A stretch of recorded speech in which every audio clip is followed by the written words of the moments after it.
Welcome to my party, we're just getting started. A life is a dream or a nightmare scarring. Hand me a drink cause I think I'm going all in. Get me a shrink who can catch me when I'm falling. Cover up my scars, flip the handlebars, crashing in my car. Balapan seri Jerez lalu menyajikan pertarungan sengit yang menegangkan hingga lap terakhir, mengembalikan identitas balapan MotoGP yang kita kenal selama ini, terutama di Circuito de Jerez yang memiliki trademarknya dengan pertarungan ketat tikungan terakhir di masa lalu. Brad Binder memang tidak jadi melakukan manuver di tikungan terakhir ke Bagnaia yang pasti sudah banyak ditunggu-tunggu penonton, termasuk gue. Dari pengakuan Binder, ia merasa jika melakukan manuver tikungan terakhir, maka ia akan menyenggol Bagnaia dan akan terkena sanksi. Jadi, sedikit banyak keputusan-keputusan kontroversial dari steward panel di Jerez lalu mempengaruhi pertimbangan pembalap dalam melakukan manuver. Mengesampingkan duo gas-gas, duo Factory KTM plus test rider mereka sangat gemilang dan tampil meyakinkan selama race weekend di seri Jerez kemarin.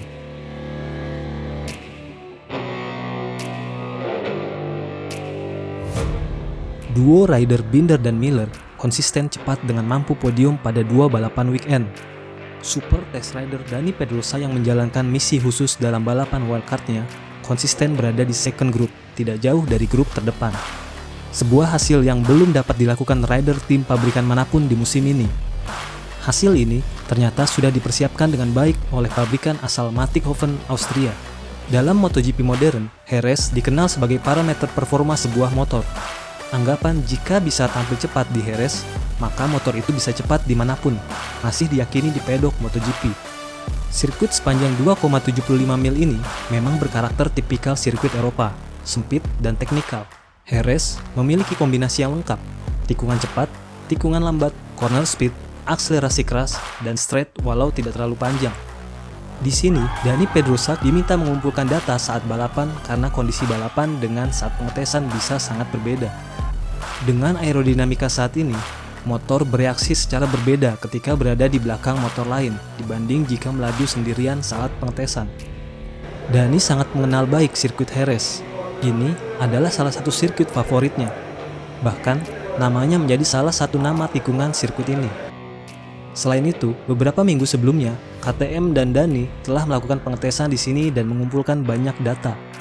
Jadi, bukan suatu kejutan besar jika seorang pensiunan pembalap alien yang belum terlalu tua masih mampu menjalani balapan seketat MotoGP saat ini dengan hasil yang kompetitif.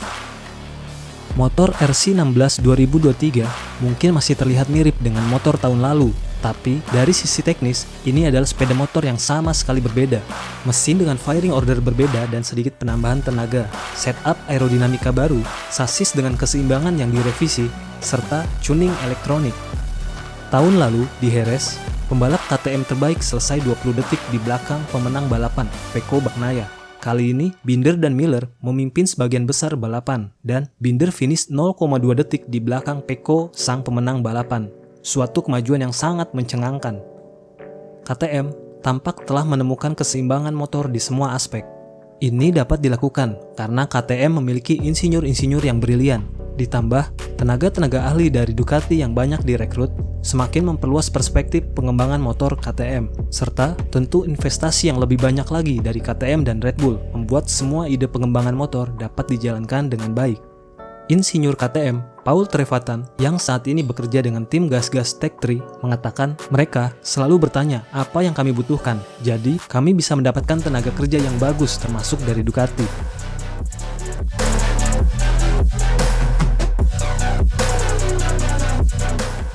Manajer teknis KTM, Sebastian Risse, mengatakan salah satu target utama dari motor musim ini adalah memiliki kecepatan untuk single lap serta kehandalan di awal balapan. Dengan MotoGP format baru, hal itu menjadi sangat penting. Kecepatan single lap berguna untuk memperoleh posisi yang baik saat kualifikasi, dan kehandalan di awal balapan untuk merebut posisi lebih baik atau mempertahankan posisi. Di Jerez, KTM tampak memiliki seluruh kualitas motor juara. Motor RC16 mampu start dengan cepat, bahkan 4 kali start dengan sangat baik, memiliki kehandalan di awal balapan, akselerasi yang cepat, bahkan menurut Bagnaia, KTM memiliki keunggulan dalam hal traksi dan pengereman. Tentu, ini agak di luar dugaan jika kita memperhatikan hasil tes pramusim di Sepang dan Portimao lalu. Rombongan motor RC16 selalu rutin berada di papan bawah klasmen. Keempat pembalap seperti kesulitan membuat lap cepat, walau fokus dari pre-season test adalah pengujian komponen baru. Namun, tetap ada sesi untuk time attack dan hanya Brad Binder yang mampu tampil lumayan di akhir pengetesan Portimao dengan posisi 9. Sampai di sini, KTM terlihat belum berada di level untuk menantang Ducati di kejuaraan. Namun, hanya berjarak 2 minggu dari tes Portimao, seri perdana yang juga berlangsung di Portimao, KTM mengejutkan semua orang. Lewat Jack Miller, pembalap baru tim Factory KTM yang memiliki pengalaman dengan motor V4 Honda dan Ducati, mampu menjadi yang tercepat di free practice kedua. Motor RC16 muncul dengan update pada tailwing yang menyerupai milik Yamaha, yang tidak jadi digunakan Fabio Quartararo karena dirasa tidak ada perbedaan yang signifikan. Namun, justru digunakan KTM secara permanen dengan penyesuaian bentuk menjadi lebih proporsional. Part ini disukai Jack Miller karena berefek baik pada motor. Di Jerez, tailwing justru menjadi update baru di motor Pedrosa dengan bentuk yang lebih mengotak dibanding versi sebelumnya. Dimulai oleh Yamaha, tapi dilanjutkan oleh KTM. Yamaha jelas telah kembali tertinggal. Secara umum, penampilan KTM, terutama Miller, sangat mengesankan. Proses adaptasi yang sangat cepat dari rider Australia itu menunjukkan motor KTM RC16 ini rider friendly. Di seri Argentina, giliran Brad Binder yang membuat kejutan di balapan sprint dengan start roket dan kehandalan di awal balapan. Dari posisi 15, dalam beberapa lap, ia berhasil melewati Franco Morbidelli dan memimpin balapan hingga finish. Di Amerika, jika tidak terjatuh, Jack Miller bisa mempertahankan posisi podiumnya. Menurut Rice, Cota dan Jerez adalah dua trek di mana motor KTM tidak bekerja dengan baik sebelumnya. Jadi, saat ini sepertinya kami telah memiliki basis motor yang baik karena motor di Jerez tidak jauh berbeda dengan di Cota. Tapi untuk memastikan motornya sudah universal, kita harus pergi ke sirkuit lain.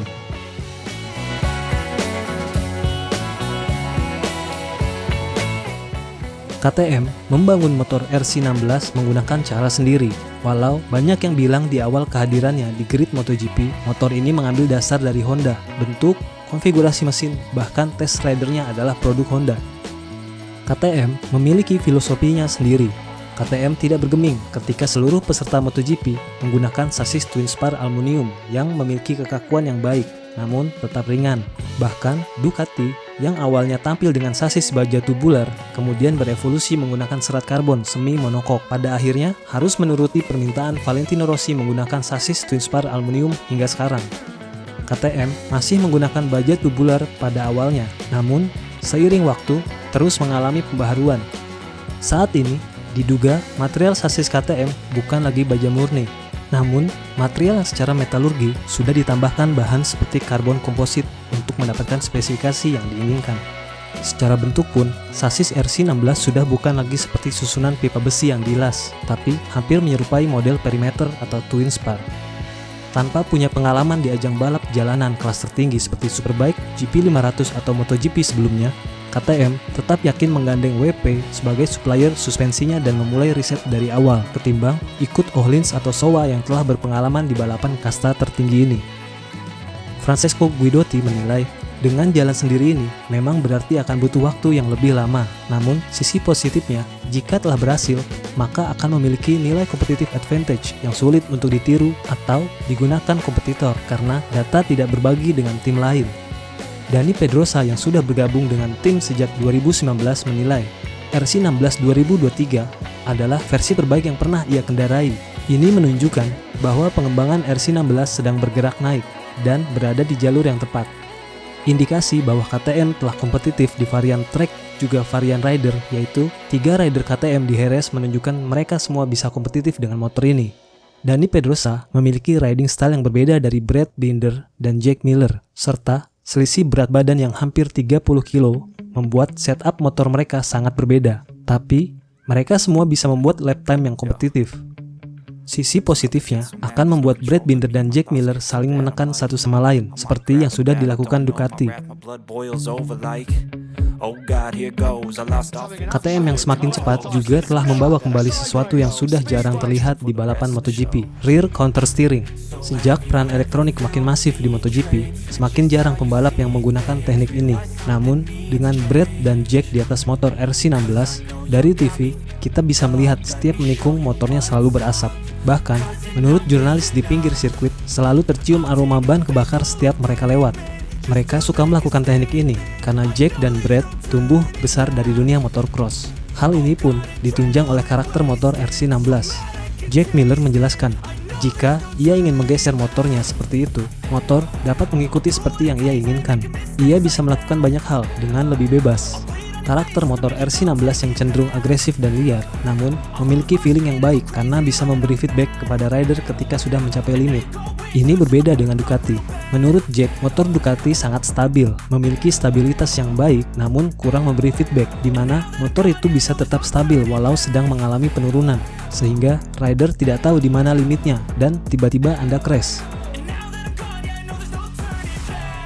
Untuk seri berikutnya, di Le Mans, Jack Miller memiliki track record yang bagus di sirkuit ini. Dengan begitu, bisa aja Jack akan kembali tampil gemilang di balapan nanti. Kondisi cuaca yang kadang hujan di Le Mans pun bisa memberi keuntungan bagi Jack dan Brad yang dikenal sebagai Rainmaster di MotoGP. Terima kasih sudah nongkrong di garasi roda 2. Kita ketemu di video berikutnya.